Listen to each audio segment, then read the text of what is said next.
Lai veicinātu fiziskās aktivitātes, pirmo reizi aizvadītajā nedēļā vienlaicīgi visā Eiropā un arī Latvijā notiek Eiropas sporta nedēļa. Kandavnieki tajā iesaistījušies ar orientēšanās spēli Latvija. 80 pavisam ir. Esat bijuši uz 80 pilsētā? Es atradu balvas. Balvas atradi? Lai atrastu balvas vai kādu citu pilsētu, šoreiz gan kandavniekiem nav jādodas ekskursijā. Visa Latvija ir tepat Kārļa Mīlenbachas skolas stadionā. Tiesa mērogā 1:6000. Ir sagatavots 5 distances. Pirmās 3 distances vienkāršākas, bet 4. un 5.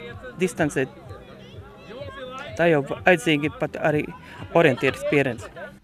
Pirmās orientēšanās spēles Latvija laukumu iemēģina trešklasnieces vārda māsas Paulas. 10 pilsētas meitenes atrod nedaudz vairāk kā 4 minūtēs. Kādas pilsētas tad bija visgrūtāk atrast? Lūdza. Lūdza bija grūti? Nē, es tur nekad bijusi. Nē. Un kas bija visvieglāk atrast? Kandava. Ātrums gan šoreiz nebija tik daudz atkarīgs no fiziskās sagatavotības, cik no ģeogrāfijas zināšanām. Lielākais klupšanas akmens kurzemniekiem Latgales reģions, bet nereti apmaldīties sanāca arī Vidzemē. Un kā tad bija? Bija viegli to Latviju zināt? Kā kuras pilsētas? Lielākās, protams, zināja, bet dažas bija grūti atrast. Kas tad bija pati grūtākā? Man šķiet, ka Strenči, jo es nezināju tieši, kur tā atrodas. Tagad zinās? Jā. Jo, ja ģimenē, piemēram, nodarbojas ar orientēšanās sportu vai ar geocaching, ja, tad viņi varbūt tās orientēsies labāk. Ja viņi brauc tikai par noteiktiem maršrutiem, tad sliktāk, jo klasē jau vien iemācīt neko nevar. Tāpēc es arī teicu, ka es Aloju nezinu uzreiz uz sitienu. Bet kā jums šķiet, šāda spēle ir interesanta kā mazajiem bērniem, lieliem bērniem, ja vispār arī tādiem mūsu vecuma ļaudīm? Tas ir tas, cik gatavs cilvēks ir azartam. Un azartisks var būt 83 gadus vecs pensionārs, un azartisks var būt 3 gadīgs bērns. Skatīsimies. Mēģināsiet arī pati? Ja man nesekos pa pēdām, pamēģināšu.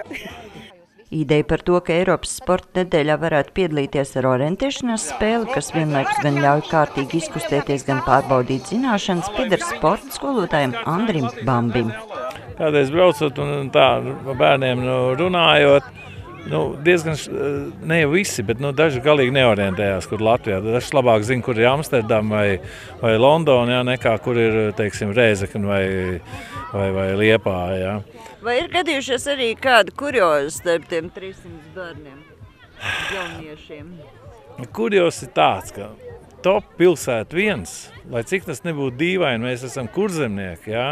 Mēs atrādīsim varbūt tādas pilsētas, kas tur ir Latgalē vai Vidzemē projām, jā? Bet mēs totāli nemākam atrast Priekuli. Mēs Priekuli visu laiku meklējam, man liekas, kaut kā iesēdies Priekulē ir priekuļi, un pa skraidam Priekuli meklējam Vidzemē. Eiropas sporta nedēļā pārbaudīt savu zināšanas Latvijas ģeogrāfijā varēja ik viens interesants, bet organizatori sola, ka orientēšanās spēle Latvija noteikti tikšot izspēlēta vēl kādreiz. Sandra Leitāne, Andris Pāns, TV Spektrs.